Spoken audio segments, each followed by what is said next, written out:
चलिए, तो ये नए साल में हम लोग का पहला क्लास है। हाँ? हम लोगों ने कहाँ तक किया यूरोप का कंप्लीट? सी कर लिया था हमने, है ना? सी कर लिया था, सी एंड गर्ल्स कर लिया था। आज हम लोगों का है कुछ 4-5 ही, मैं ऐसे तो बहुत सारे स्टेट्स हैं, बट मैं आज 4-5 ही आप लोगों को बताऊंगी। आप लोगों के काम का स्टेट्स ऑफ यूरोप पढ़ेंगे, ठीक है। उसके बाद हम लोग पढ़ेंगे mountains of Europe and reverse of Europe. आज ये तीनों टॉपिक हम लोग कंप्लीट करेंगे, ठीक है। तो हम लोग सबसे पहले क्या पढ़ रहे हैं? States. States of Europe. States का मैंने बताया था पिछले क्लास में, मैंने बता दिया था इसको क्या बोलते हैं, जल डब्लू मध्य बोलते हैं, ठीक है। ये क्या करता है? दो भूमि के खंडों को क्या करता है? अलग करता है, ठीक है, अलग करता है। दो भूमि के खंडों को क्या करता है? अलग कर देता है। जैसे कि इंडिया को श्रीलंका से कौन सा स्टेट अलग करता है? पाक स्टेट करता है ना। इंडिया है, मान लो सपोज करिए ये इंडिया है ना, ये इंडिया है और यहाँ क्या है? श्रीलंका। इस जगह पे जो है वो क्या है? पाक स्टेट है। क्या होता है? है ना। तो उसी तरीके से इसने क्या किया, इंडिया के भूमि को श्रीलंका के भूमि से क्या कर दिया? अलग कर दिया, ठीक है। इसी को हम लोग कहते हैं स्टेट। अब हम लोग यूरोप में पढ़ने वाले हैं स्टेट, कौन कौन से स्टेट होंगे, ठीक है। अब आप वहां ढूंढेंगे, मैं नाम बताऊंगी और आप ढूंढेंगे, ठीक है। तो दिख गया ना किस तरीके से मिलेगा आपको? तो पहला स्टेट मैं बताऊंगी सैंड ऑफ डॉवर। सैंड ऑफ डॉवर, डॉवर पहला स्टेट है आपका, सैंड ऑफ डॉवर, ठीक है। मैं एक लोकेशन बता देती हूँ, ठीक है, उसके बाद से आप लोग ढूंढेंगे, ठीक है। ये आपको यूके और फ्रांस को अलग कर रहा है, यूके और फ्रांस को अलग कर रहा है।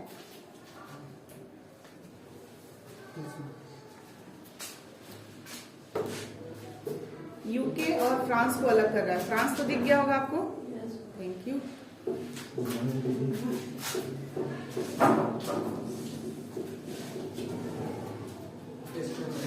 आज ठंडी के मारे मुझे भी आज चाय पीना पड़ रहा है। हाँ। तो फ्रांस मिला, यूके मिला, दोनों को अलग कौन कर रहा है? स्टेट ऑफ डॉवर, ठीक है। हमेशा याद रखना है, स्टेट ऑफ डॉवर फ्रांस और यूके को अलग कर रहा है। चलिए नेक्स्ट में हम लोग ढूंढेंगे। सब मिला ना? चलिए मिल गया। बिना देखो, बिना मिले जब तक मैं नहीं बोलूँ कब लिख लो, नहीं मिलेगा तब तक नहीं लिखना है, ठीक है। अब एक आपको नाम अक्सर सुना होगा आपने कि आरती सिंह ने इंग्लिश चैनल पार किया, सुने हैं आपने? आपने सुना होगा इंग्लिश चैनल पार किया। तो आप लोग अभी तक क्या सोचते होंगे? इंग्लिश बोलना आ गया होगा, है, इंग्लिश बोलना आ गया होगा, इंग्लिश में बहुत अच्छी हो गई होगी, है ना, इस वजह से। ऐसा नहीं है, स्टेट का नाम है ये, ठीक है। इंग्लिश चैनल, इंग्लिश चैनल देखिए फ्रांस के पास ही मिलेगा, मिल गया। इंग्लिश चैनल इसी को बोला जाता है, ठीक है। पहली भारतीय, लिख लीजिएगा, पहले इसको ढूंढ के लिखिए, पहले इसको ढूंढ के लिखिए। मैम इसमें ये भी लिखना है क्या कि किस किस को अलग करता है? आप सिर्फ हाँ सेपरेटिंग वाला लिखिए, ठीक है। ऐसे आप ऐसे डाटा भी बना सकते हैं, जैसे स्टेट्स लिख लिए, फिर यहाँ पे लिख लीजिए कनेक्टिंग, किसको कनेक्ट करता है। स्टेट यहाँ लिख लीजिए स्टेट, यहाँ लिखिए कनेक्टिंग, किसको जोड़ता है, ठीक है। वाटर बॉडीज में जोड़ने का काम किसको करेगा? वाटर बॉडीज को जोड़ने का काम करेगा। वाटर बॉडीज मतलब सी एंड ओशंस। और यहाँ क्या हो जाएगा? सेपरेटिंग, किसको अलग कर रहा है? सेपरेटिंग, ठीक है। लैंड वगैरह को हो जाएगा, इसका लैंड का होगा। अब यहाँ पर जो सैंड ऑफ डॉवर था उसने किसको सेपरेट किया?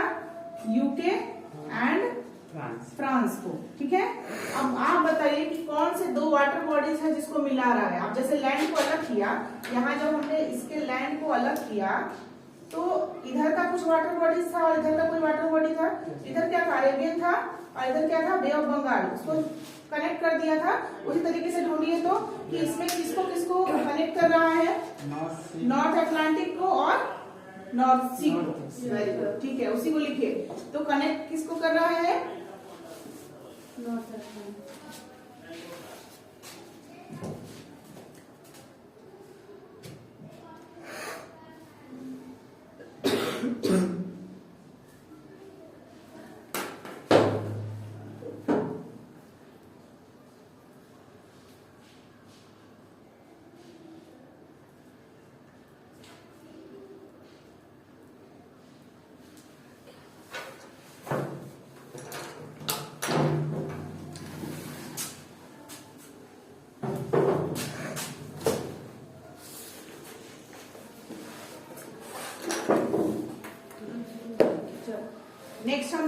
देखेंगे English channel.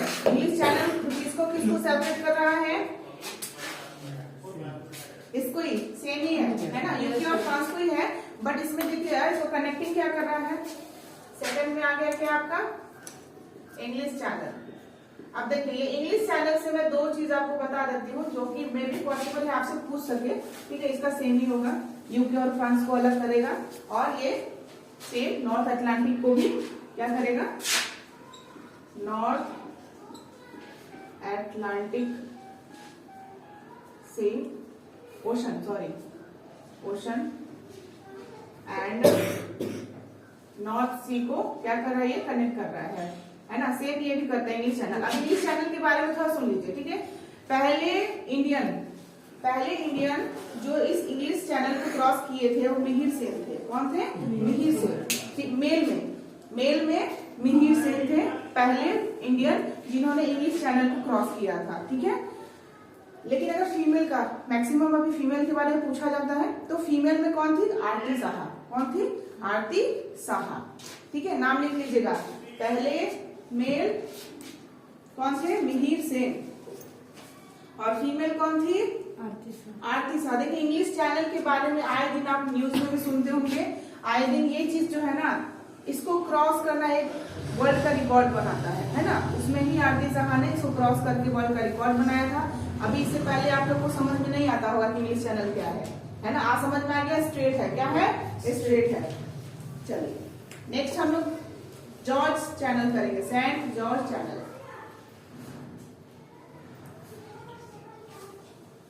Saint George Channel आपको अभी सभी उधर ही एक ही साइड मिलेगा। अभी मैंने जहां से स्टार्ट किया है वही सारा कुछ मिलेगा, यूके की साइड में ही देखते जाइए। अब ये किसको किसको अलग कर रहा है? यूके और आयरलैंड है ना। UK and Republic of Ireland को अलग कर रहा है। चलिए तो लिख लीजिए, सेपरेटिंग में क्या हो जाएगा? Republic of Ireland and UK, इन दोनों को सेपरेट कर दिया। और अब ये बताइए कि कौन से वाटर बॉडीज को कनेक्ट कर रहा है? एक तो नॉर्थ अटलांटिक दिख ही रहा है, बट उसके साथ बताइएगा कि कौन सा है? कौन सा है? नाम बता रही हूँ मैं, ढूंढिएगा। आयरिश सी है, बस लिख लीजिए, कनेक्ट कर रहा है।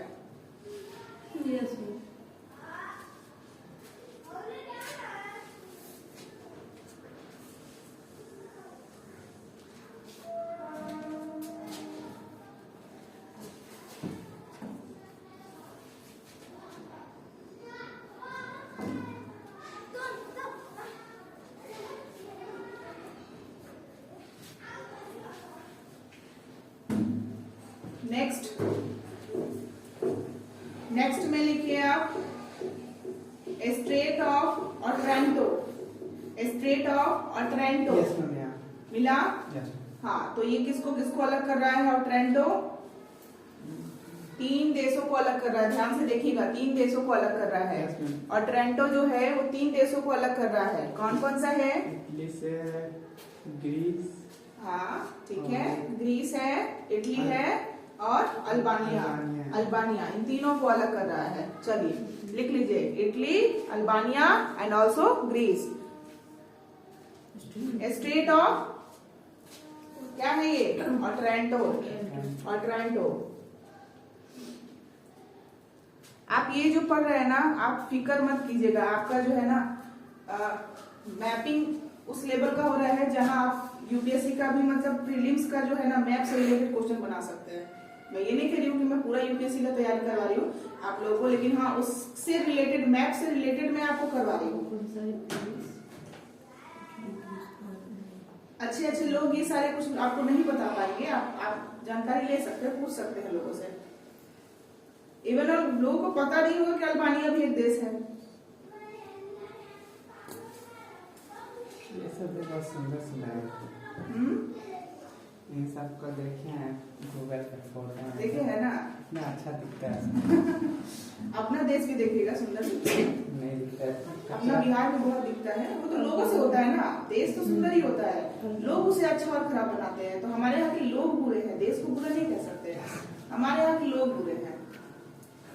चलिए नेक्स्ट सबका हो गया। अच्छा, वाटर बॉडीज आपने नहीं बताया, किन वाटर बॉडीज को ये क्या कर रहा है, कनेक्ट कर रहा है? कौन कौन सी वाटर बॉडीज को कनेक्ट कर रहा है, जल्दी बताइए। Very good, Ionian, very good. Adriatic sea और आयनियन सी को ही कनेक्ट कर रहा है। आराम से उसको लिख लीजिएगा। नेक्स्ट आपको मिलेगा, एक हमने पढ़ा था किसी यूक्रेन के बारे में, है ना। यूक्रेन के टाइम में मैंने कौन से आइलैंड का नाम लिया था, क्रीमिया आइलैंड नाम लिया था ना, क्रीमिया। ठीक है, अभी उसी से रिलेटेड आएगा, तो चले जाइएगा यूक्रेन के पास चले जाइएगा और देखिए state of Kerch, state of Kerch, KERICH। हाँ, तो ऐसे बहुत जगह आपको के साइलेंट करके एरिच मिलेगा, तो आप उसको देखिए कि क्रीमिया आइलैंड को किससे अलग करता है, बताइए। क्रीमिया आइलैंड को किससे अलग कर रहा है?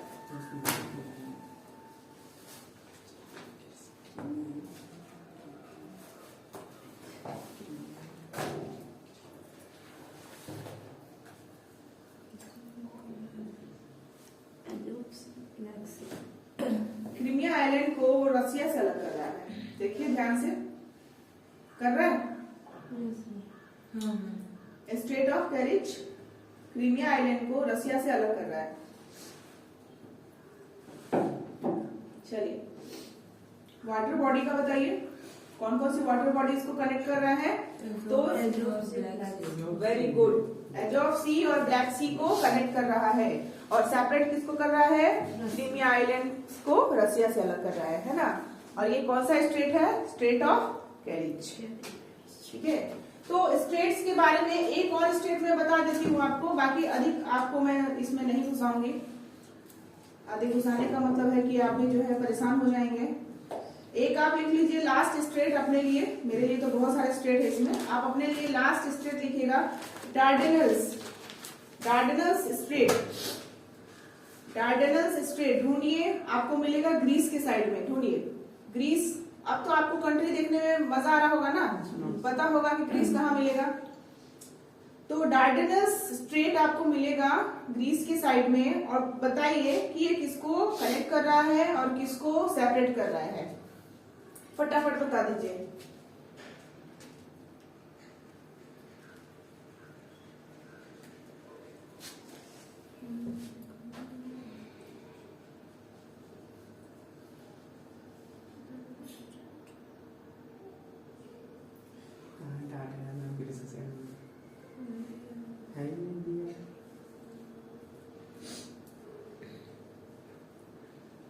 नहीं दिया है 100%, तो आप वहां लिख लेंगे। ठीक है, आपको एक मिल रहा होगा बॉस्फोरस स्टेट मिल रहा होगा, बॉस्फोरस स्टेट मिल रहा है। हाँ ठीक है, तो बॉस्फोरस जो स्टेट दिखा रहा है उसके जस्ट नीचे में जो हमारा है ना सी ऑफ मरमरा, और मैं दिखाती हूँ यहाँ पर सी ऑफ मरमरा दिख रहा है, ठीक है, और एजियन सी दिख रहा है। इसको कनेक्ट करता है, वहां पर लिख लीजिए आप पेंसिल से, मैपिंग में भी डाल दीजिए। डार्डेनल्स स्टेट है वो, कौन सा स्टेट है?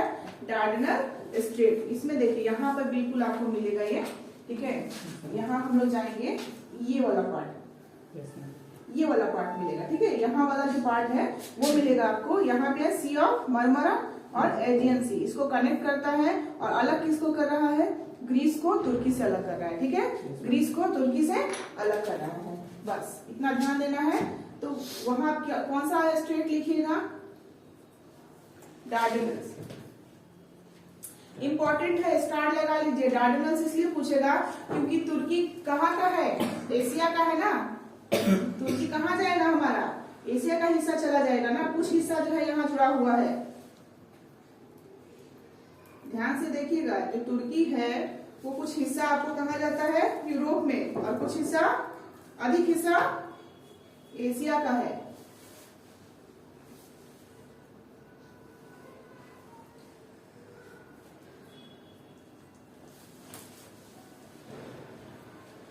हो गया? तो ये डार्डेनल्स स्ट्रेट जो था वो किसको किसको अलग किया? तुर्की और ग्रीस को। और कौन कौन से वाटर बॉडीज को कनेक्ट किया? सी ऑफ मरमरा एंड एजियन सी, ठीक है।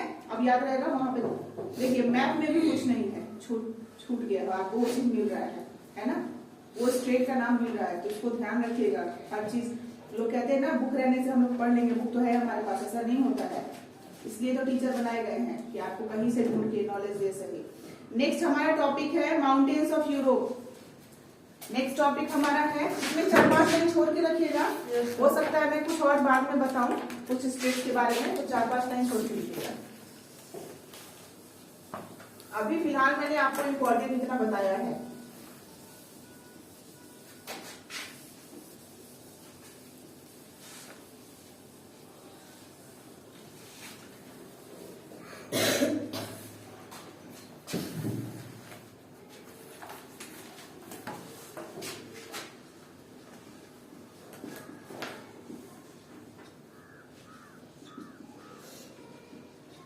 माउंटेन्स ऑफ यूरोप को पढ़ाने से पहले मैं एक वर्ड लिखूंगी हिंदी में भी और इंग्लिश में भी, ठीक है।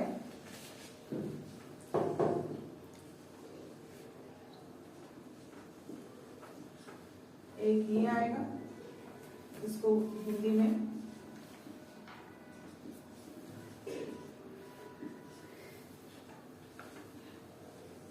ये, ठीक है। ये एक वर्ड है, ध्यान से सुनिएगा।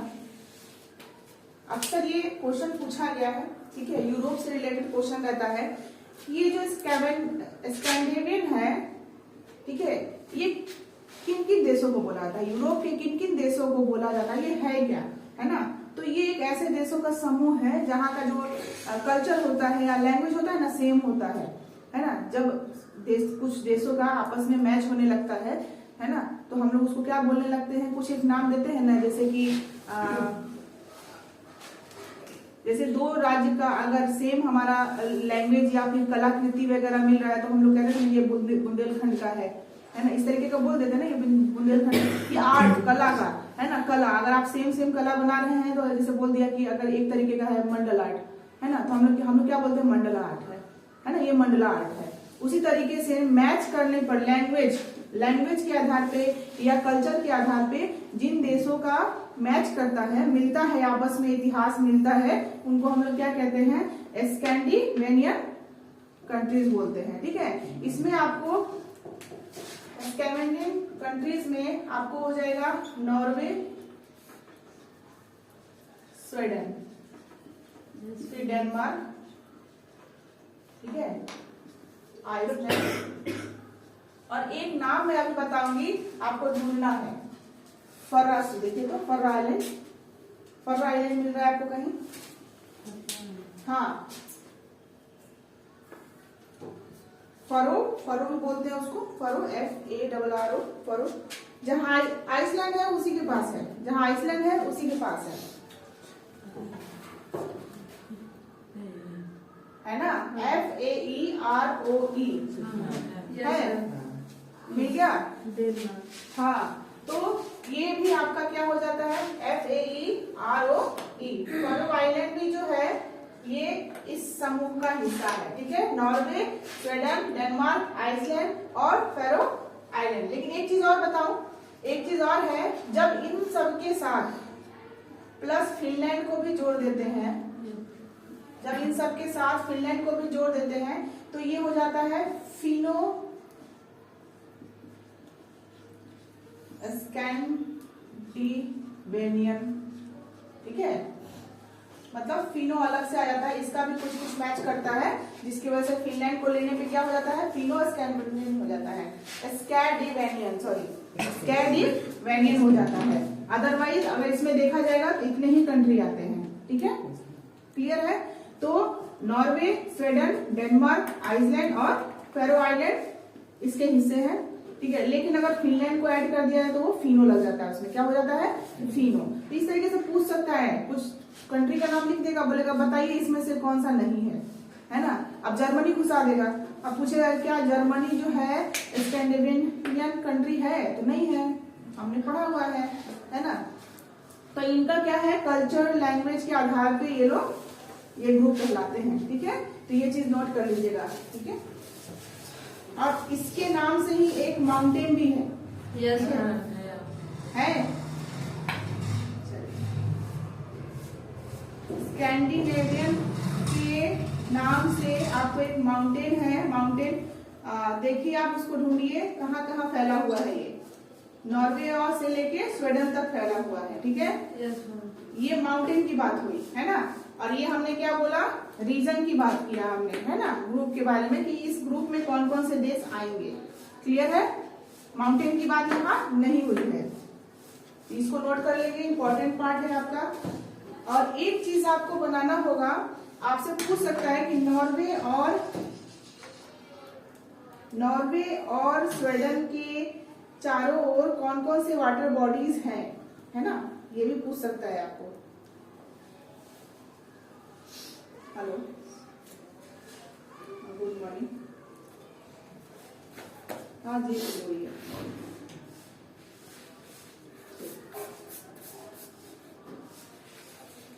नोटिस क्यों नहीं पढ़ते हैं लोग? नोटिस तो पढ़ना चाहिए ना लोगों को।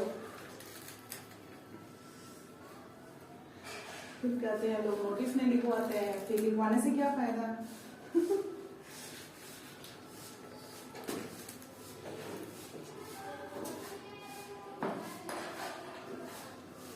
चलिए, तो पहला हमने माउंटेन कौन सा लिखा, स्कैंडिनेवियन माउंटेन। अब माउंटेन लिखा, मतलब बड़ा माउंटेन लिखने का जरूरत नहीं लिखेगा, ठीक है, सीधा ऐसे लिखेगा स्कैंडिनेवियन है ना, नेवियन, स्कैंडिनेवियन ऐसे लिखेंगे। एमटीएस लिखेगा, क्या लिखेगा, एमटीएस मतलब माउंटेन, ठीक है, माउंटेन के बारे में बात हो रही है। तो ये कहां से कहां तक फैला हुआ है, मैप में देखिएगा, फिजिकल मैप में देखिएगा, नॉर्वे से स्वीडन तक फैला है। कहां से कहां तक फैला है, नॉर्वे से लेकर स्वीडन तक,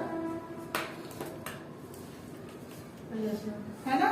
और देखो एकदम सीधा सीधा जा रहा है, एकदम सीधा सीधा जा रहा है। और अगर आप गौर से देखिएगा तो एक तरीके से नॉर्वे में और स्वीडन के बीच में एकदम स्ट्रेट बाउंड्री क्रिएट कर रहा है ना, सीधा बाउंड्री क्रिएट कर रहा है, दोनों को सेपरेट कर रहा है।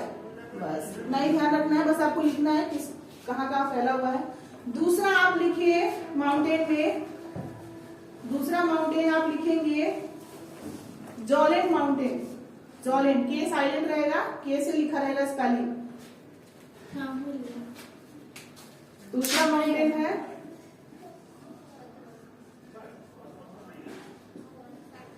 MTS, जॉलेन mountain. ये भी आपको कहाँ मिलेगा, ये भी आपको वहीं मिलेगा, नॉर्वे में ही मिलेगा। और थोड़ा सा हिस्सा उसका स्वीडन में है, ज्यादा नहीं, मैक्सिमम पार्ट किसमें है, नॉर्वे में है, जॉलेन माउंटेन।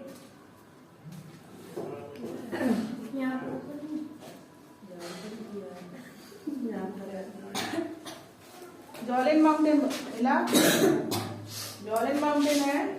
ये मैक्सिमम पार्ट किसमें है, नॉर्वे में है, थोड़ा सा ऊपर का हिस्सा कहाँ है, थोड़ा सा स्वीडन में, ठीक है। तो इसको लिख लेंगे आप, Kjolen mountain mostly in Norway and few parts in Sweden. Mostly in Norway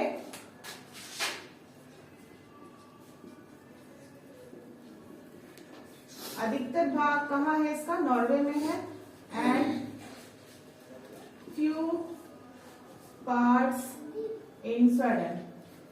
तो इससे आपको ध्यान में आएगा ना, जब भी आपको जॉलेन माउंटेन का नाम आएगा तो आपको पता होगा कि कहाँ है, किस कंट्री में है, तो नॉर्वे में और स्वीडन में है, और किस कॉन्टिनेंट में है, यूरोप में है, ठीक है।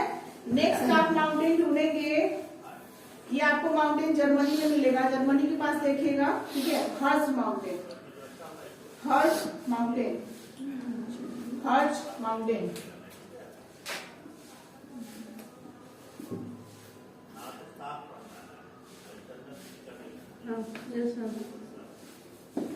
मिला,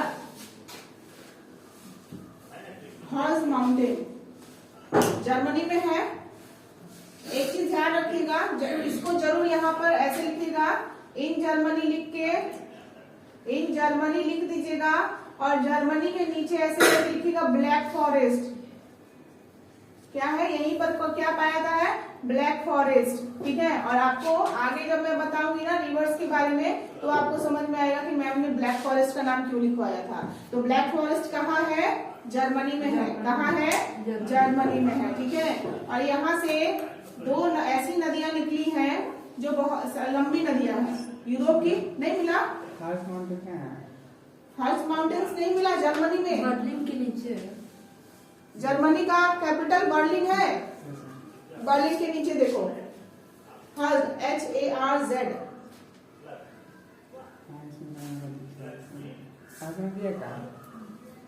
हर्ज दिख रहा है इसका, बिल्कुल दिखेगा। हर्ज मिल कैसे नहीं मिलेगा, हाँ ऊपर है ना। कहाँ बना पर माउंटेन माउंटेन का साइन देखा करो, कभी भी माउंटेन का ऐसा साइन रहेगा, ऐसा साइन रहेगा उसको देखा करो माउंटेन का, उसी जगह मिलेगा आपको। और मैं माउंटेन ब्लू कलर से लिखी हूँ। हाँ, ब्राउन कलर भी मिलेगा आपको, ब्राउन कलर मिलेगा।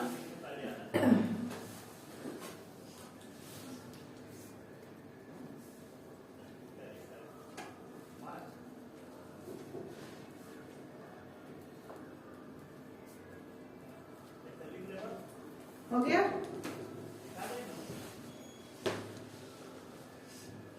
हर्ज माउंटेन के बाद आप लिखेंगे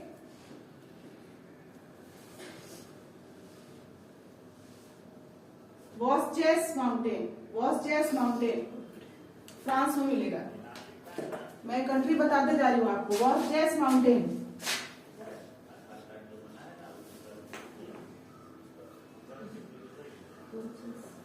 वॉस्जेस माउंटेन कहाँ मिल रहा है, फ्रांस में मिलेगा, ठीक है, फ्रांस में मिलेगा। तो ये माउंटेन का नाम आपको याद रखना है कि हो सकता है पढ़ाते वक्त में जब इस माउंटेन का नाम लो तो आप बताएं कि ये कहाँ है। तो वॉस्जेस माउंटेन फ्रांस में है।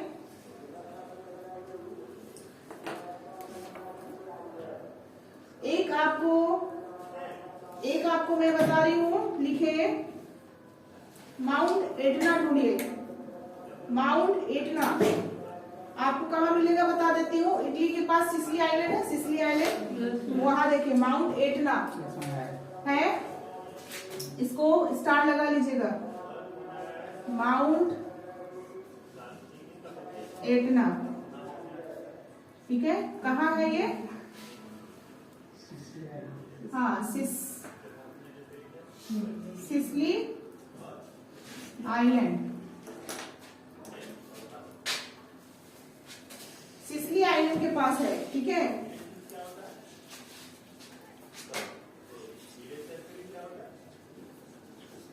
सिसिली आइलैंड के पास। इसको हम लोग क्यों जानते हैं पता है, ये माउंट एटना जो है ना, माउंट एटना मैंने उस समय बताया था। सिसिली आइलैंड का नाम जब बताया था मैंने क्या बोला था, यहाँ एक्टिव वोल्केनो पाए जाते हैं, मैंने बताया था। ज्वालामुखी क्या है यहाँ पे, एक्टिव है, सक्रिय ज्वालामुखी है ना। तो यहाँ इसलिए लिख लीजिए जो माउंट एटना है, माउंट एटना सिसिली आइलैंड में है और यहाँ क्या है, एक्टिव वोल्केनो है। क्या है, एक्टिव वोल्केनो है, लिख लीजिएगा। माउंट एटना का ऊंचाई भी कभी कभी पूछता है, कितना ऊंचाई है इसका, एल्टीट्यूड कितना है, तो 3323। और ये यूरोप का एक एग्जाम्पल है एक्टिव वोल्केनो का, माउंट एटना। प्रश्न आए हुए हैं, ध्यान रखिएगा, ठीक है। किस माउंटेन पर आज भी एक्टिव वोल्केनो पाए जाते हैं, माउंट एटना। किस आइलैंड में पाए जाते हैं, सिसिली आइलैंड। सिसिली आइलैंड किस देश का है, इटली का है। इटली कहाँ है, यूरोप में है। देखो कितना एक चीज से रिलेटेड कहानी आप ऐसे बनाइएगा, ठीक है। तो माउंट एटना कहाँ है, सिसिली आइलैंड। सिसिली आइलैंड किस देश का है, इटली का। इटली किस कंटिनेंट में है, यूरोप, ठीक है। और माउंट एटना की खासियत क्या है कि यहाँ एक्टिव वोल्केनो पाए जाते हैं, ठीक है। नेक्स्ट आप लिखेंगे एल्प्स माउंटेन। एल्प्स, अभी आपने हर्ट्स ढूंढ रहे थे ना तो आपको मिला होगा एल्प्स, ALPS, एल्प्स, है ना। अब आप मुझे बताइए कि किस किस देश को टच कर रहा है। मैं नहीं बताऊंगी, मैं बस इतना बताऊंगी कि 4 देश को टच करता है। आप चारों का नाम बताइए, चारों का नाम बताइए। ये भी इंपॉर्टेंट है, स्टार लगा लीजिएगा।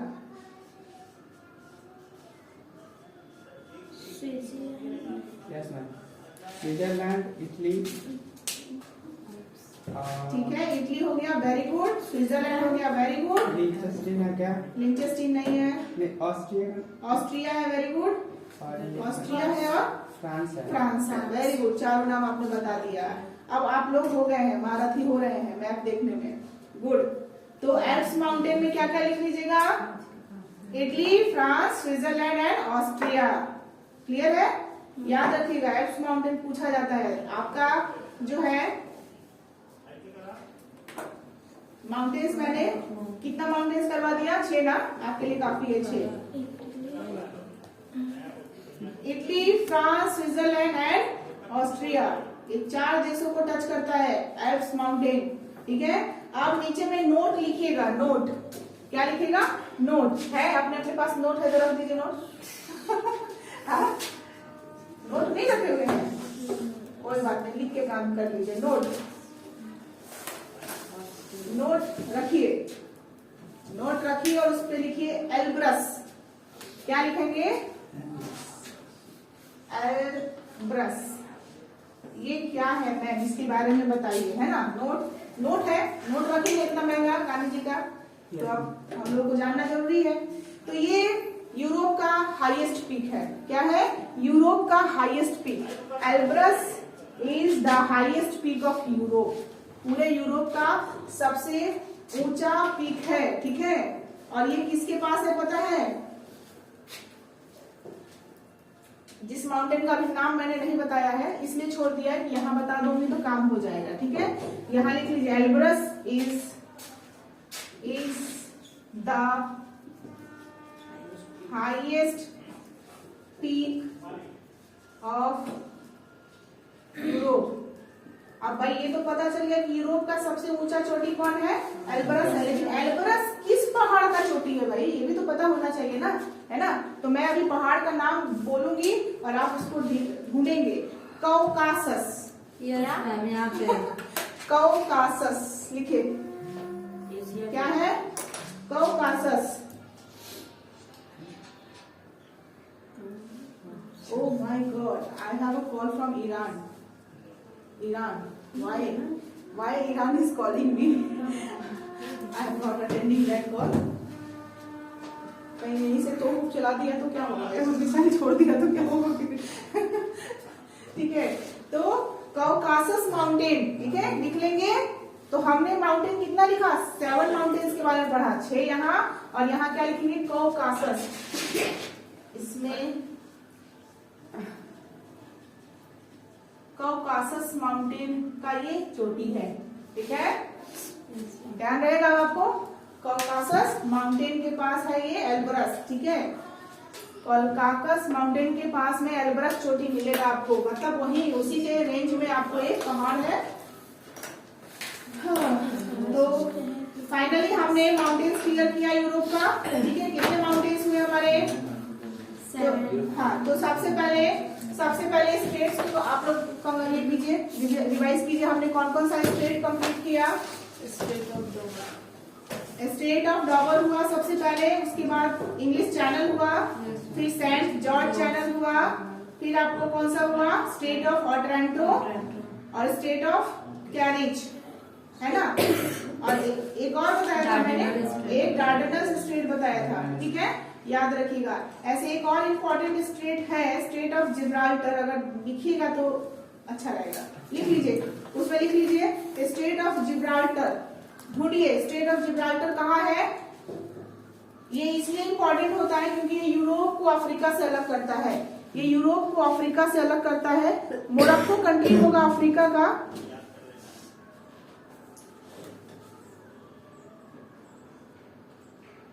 एशिया हो गया ना आपका, तो यहाँ स्टेट ऑफ जिब्राल्टर लिख लीजिए, स्टेट ऑफ जिब्राल्टर। ऐसा कौन सा स्टेट है जो यूरोप को अफ्रीका से अलग करता है? State of Gibraltar.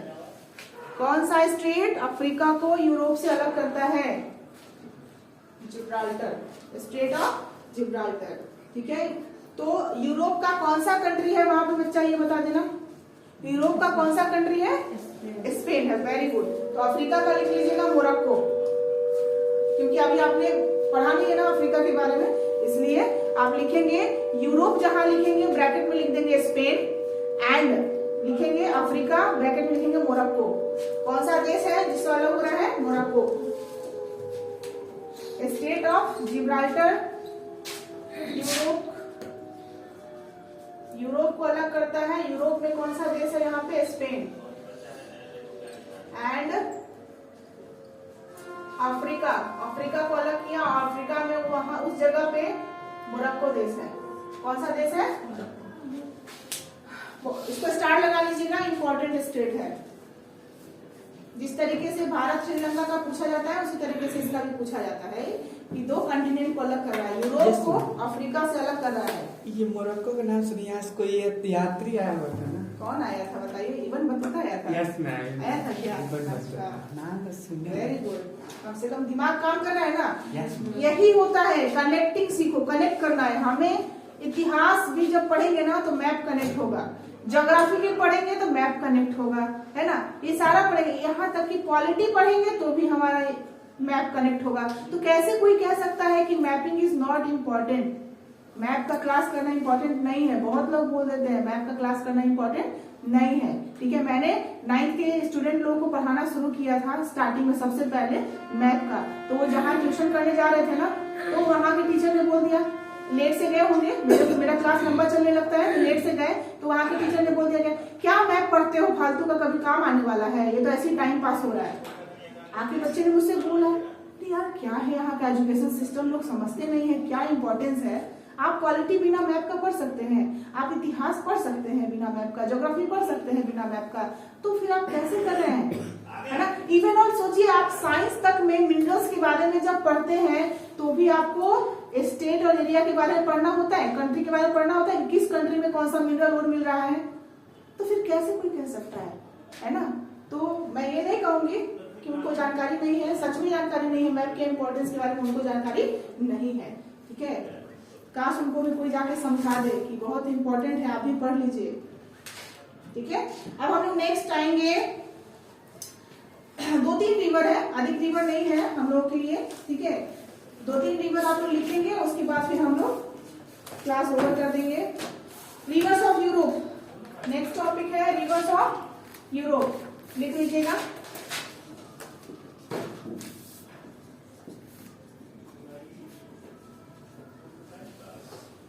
अच्छा, ऐसे में आप लोग को इस चीज की जरूरत तो नहीं आ रही है कि मैम आप लिखिए तो हम लोग देख के लिखेंगे, ऐसा मैप है हमारे पास, है ना।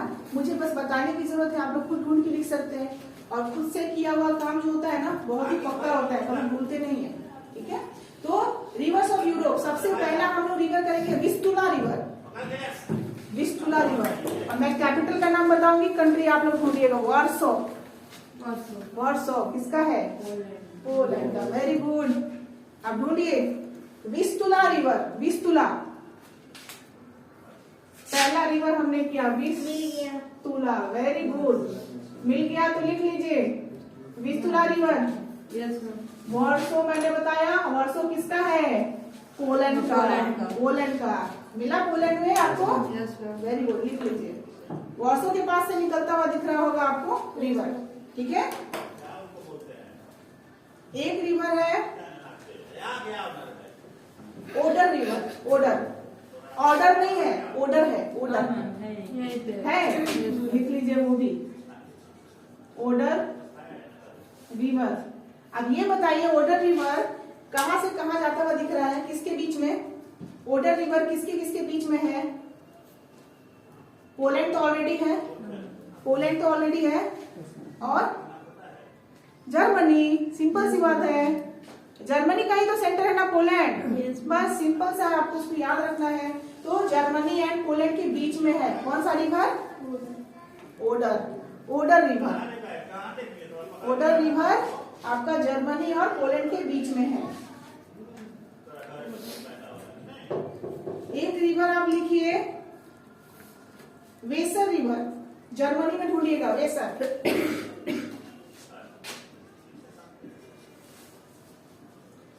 वेसर रिवर जर्मनी में है। ठीक है, वेसर रिवर लिखिए। वेसर रिवर लिखकर कुछ जगह छोड़ दीजिएगा, ठीक है, कुछ जगह छोड़ दीजिएगा। जर्मनी में है,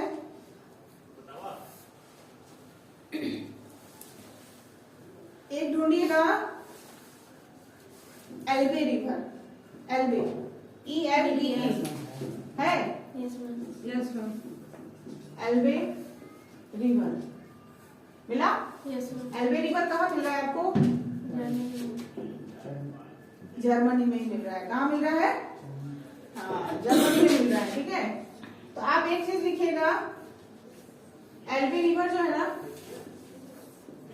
कील कैनल यहीं पे बना हुआ है।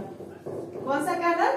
कील कैनल। याद रखिएगा, कील कैनल जो है यहीं पर बना हुआ है, इसी से रिलेटेड है, ठीक है। लिख लिए? अब आपको नोट लिखना है, नोट रखिए नोट रखिए, नोट रख के आपको लिखना है। इसको हटा दो ना। Yes ma'am.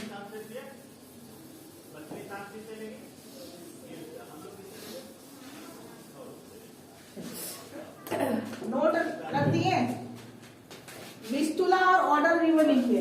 नोट रख दिए तो उसके बाद लिखिए विस्तुला एंड ओडर रिवर है। ये तो पता है आपको। ये दोनों रिवर कहाँ जाता है पता है? बाल्टिक सी में। लिख लीजिए, बाल्टिक सी में गिर जाता है। कहाँ गिर जाता है? बाल्टिक सी। बाल्टिक सी मिला है ना हम लोग को। बाल्टिक कंट्रीज कौन कौन से थे? एस्टोनिया, लातविया, लिथुआनिया, है ना? तो याद रखिएगा, ठीक है। तो विस्तुला और ऑर्डर रिवर कहाँ जाते हैं? बाल्टिक सी में, ठीक है। और दो और रिवर मैंने बताया, Elbe and Weser, Elbe and Weser. तो लिखेंगे, पहला हुआ, दूसरा एल्बे एंड वेसर, ठीक है। ये आपको मिलेगा, गौर से देखने पे मैप में मिलेगा। ये नॉर्थ सी में जाते हैं। कहाँ जाते हैं? नॉर्थ सी में गिर जाते हैं। मेरा मार्कर गया, ठीक है। कहाँ जा रहे हैं? नॉर्थ सी में गिर जाते हैं। लिख लीजिए, ये इंपॉर्टेंट है। अब आ रहा है आपका एक मोस्ट इंपॉर्टेंट रिवर का नाम।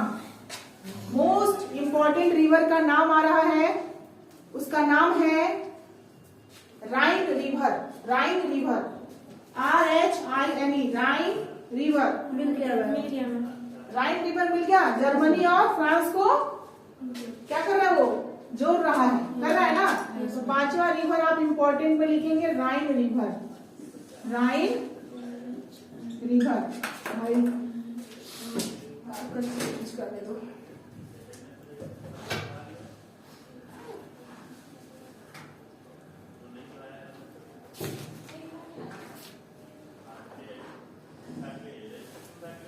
नंदनी, उधर टेबल पे मेरा मार्कर एक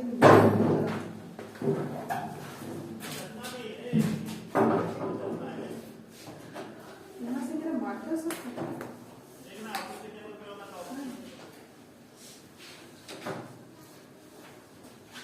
ब्लैक ला रही हूँ मैं।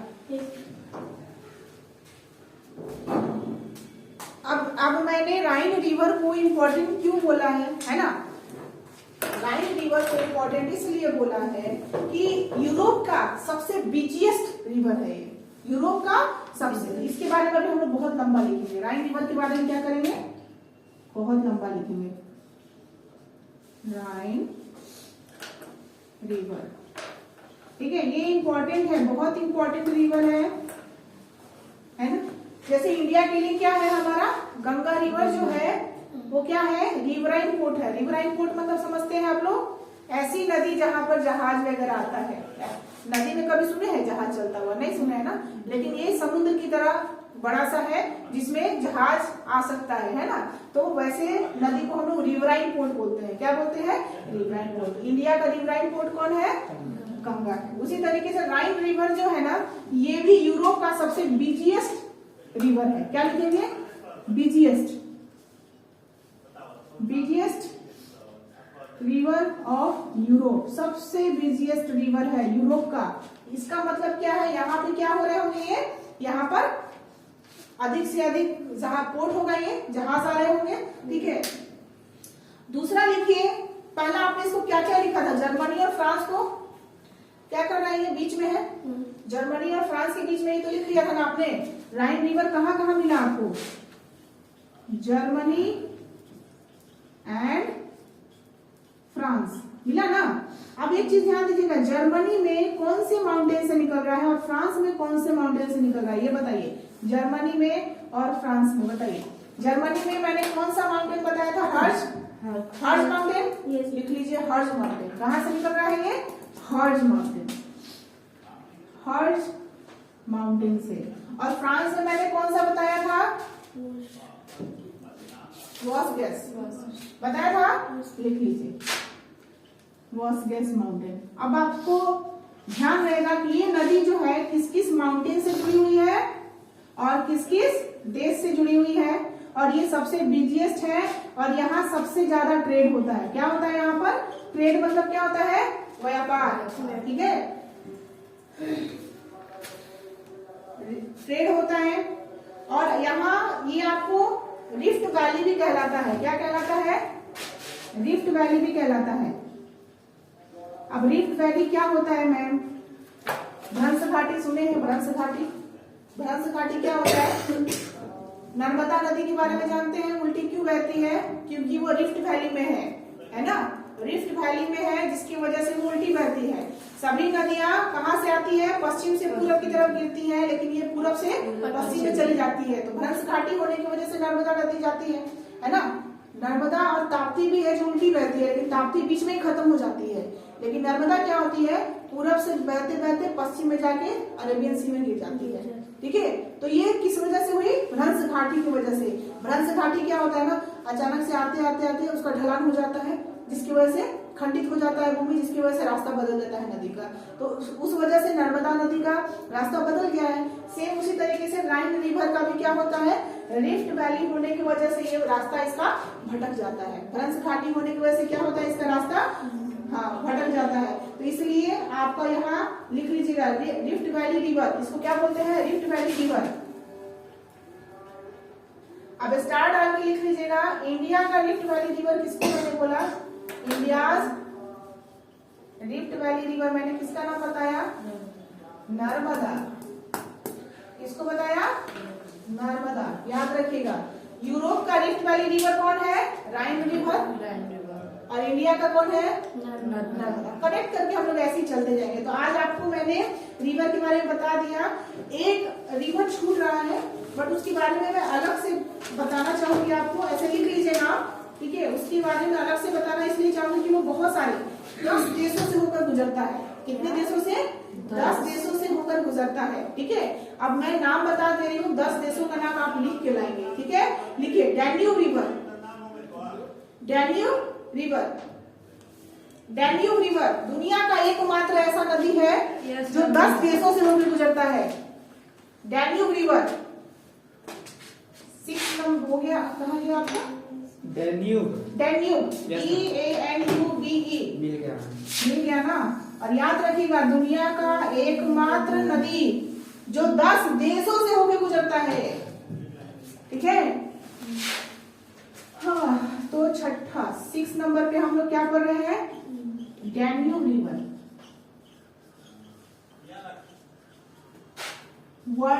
वर्ल्ड का world's only river that crosses 10 countries, 10 देशों को होकर गुजरता है, ठीक है। मैं कुछ कंट्रीज का नाम बता रही हूँ, अब आप देखते जाइएगा कि कौन कौन से कंट्रीज से होकर गुजर रहा है। पहला है जर्मनी, जर्मनी से स्टार्ट हुआ और यही रिवर के बारे में मुझे बताना था, ब्लैक फॉरेस्ट से निकलता है ये। और ब्लैक फॉरेस्ट जर्मनी में मैंने बताया, कौन से माउंटेन पे बताया था, ब्लैक फॉरेस्ट मैंने कौन से माउंटेन पे बताया था, हर्ज माउंटेन पे बताया था ना।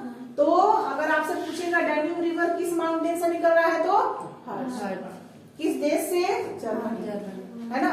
और अगर पूछेगा कौन से फॉरेस्ट, तो ब्लैक फॉरेस्ट, ठीक है। तो ये हो गया, सबसे पहला किससे निकला, जर्मनी। जर्मनी का कहानी मैंने पूरा बता दिया। जर्मनी के बाद कौन सा कंट्री है, देखिए जल्दी से, देखिए आप खुद बताइए। जर्मनी के बाद रिवर किस नदी, किस कंट्री को छू रहा है, ऑस्ट्रिया को छू रहा है, लिख लीजिए ऑस्ट्रिया। ऑस्ट्रिया के बाद कौन सा कंट्री छूटा है? हंगरी। Yes, ma'am. हंगरी छूटा है। Yes, ma'am. उसके बाद कौन सा कंट्री है? रोमानिया भी है। क्रोएशिया। क्रोएशिया।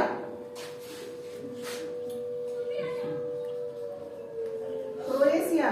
उसके बाद कौन सा है? क्रोएशिया के बाद देखिए मैप में देख के चले जाइए, जर्मनी से निकला है और कहाँ कहाँ जा रहा है वो, ठीक है।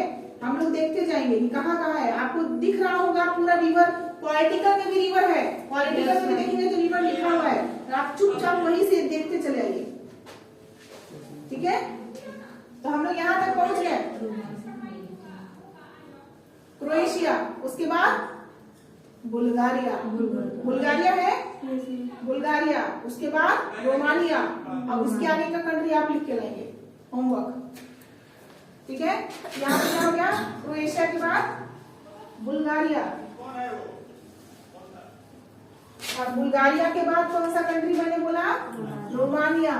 कितने कंट्री हो गए? देखिए आपको कितना होमवर्क दे रही हूँ मैं, 1 2 3 4 5 हो गए। 5 कंट्री आपको ढूंढ के लाना है कि कौन सा 5 और कंट्री है जो जिसको होकर डैन्यूब रिवर गुजरता है। याद रखिएगा, डैन्यूब रिवर जो है वो एकमात्र दुनिया का रिवर है जो 10 कंट्री को क्रॉस करता है, ठीक है। लास्ट रिवर हम लोग लिखेंगे वोल्गा रिवर। लास्ट रिवर कौन सा लिखेंगे? 7 नंबर में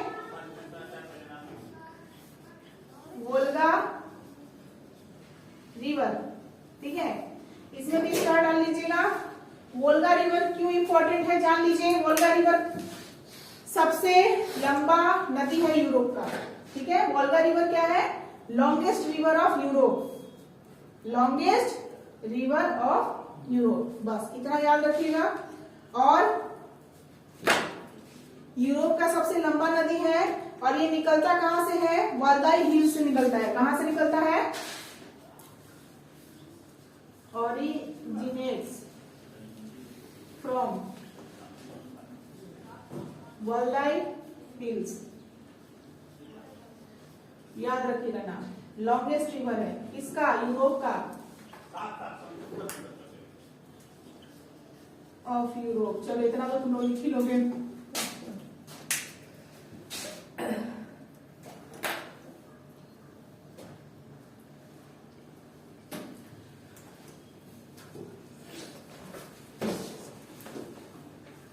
अब देखो हमारे इस यूरोप के मैप में एक और चीज है जो बताना है, बट उसके लिए एक्स्ट्रा क्लास में नहीं ले सकती, वो लिख ही लो। 2 नाम है आपको ग्रासलैंड्स का, ठीक है। 2 नाम है ग्रासलैंड, आज खत्म ही कर दो, क्यों थोड़ा सा के लिए पेंडिंग रखेंगे, ठीक है। लेकिन कल मैं स्पेशली कुछ यूरोप के नदी माउंटेन्स के बारे में एक्स्ट्रा क्लास लूंगी, जो मोस्ट इंपॉर्टेंट होगा, सबको करना होगा, उससे रिलेटेड एक्स्ट्रा क्वेश्चन करवाने का कोशिश करूंगी। और कल हम लोग का फाइनल यूरोप का जो होगा खत्म हो जाएगा। जैसे हर कॉन्टिनेंट का मैंने करवाया है लास्ट डे में इंपॉर्टेंट क्वेश्चन का डिस्कशन, उसी तरीके से कल होगा। लेकिन कल थोड़ा सा खास इसलिए होगा कि इसकी कुछ नदियां और माउंटेन्स हैं जो इंपॉर्टेंट है, ठीक है। ये हम लोग करेंगे डिस्कस। अभी लिख लीजिए ग्रासलैंड ऑफ यूरोप, 2 ही नाम है, लिख लीजिए grasslands of Europe, grasslands of Europe. पहला ग्रासलैंड है दुस्तु ग्रासलैंड। दुस्तु, हाँ, दुस्तु मतलब कहते हैं ना, दुष्ट इंसान को बोलते हैं, तुम बहुत दुष्ट हो, हैं? दुस्तु, तो दुस्तु DUSTU, दुस्तु ग्रासलैंड। नाम लिख लीजिए, आप सिर्फ नाम लिख लीजिए। ये हंगरी में है, कहाँ है? हंगरी में है। दुस्तु ग्रासलैंड हंगरी में है। पहला ग्रासलैंड हुआ, जगह कुछ छोड़ दीजिएगा उसका। उसके बाद लिखिएगा स्टेपिस ग्रासलैंड, पढ़ा होगा आपने, पढ़ाया भी होगा बच्चे लोगों को। Steppes grassland STEPPES, steppes grassland. ये आपको यूक्रेन में पाया जाता है। ये यूरोप की बात हो रही है, ठीक है। तो यूक्रेन में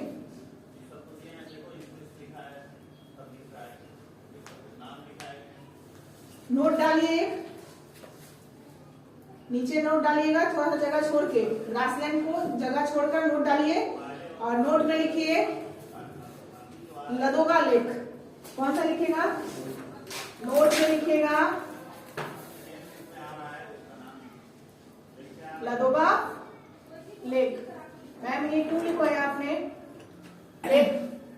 क्योंकि हमने यूरोप में लेक के बारे में पढ़ा है, नहीं पढ़ा ना? बस एक लेक के लिख लीजिएगा, Ladoga lake, largest lake of Europe. क्या है ये? Largest lake of Europe. बस आपके लिए इतना ही इंपॉर्टेंट है। चलिए आज का क्लास हमारा फिनिश होता है। यूरोप हमने कंप्लीट कर लिया। कल से हम लोग माउंटेन रिवर से जुड़े हुए कुछ इंपॉर्टेंट क्वेश्चन और यूरोप से जुड़े हुए कुछ इंपॉर्टेंट क्वेश्चन करेंगे। ठीक है, आज का क्लास खत्म। Thank you.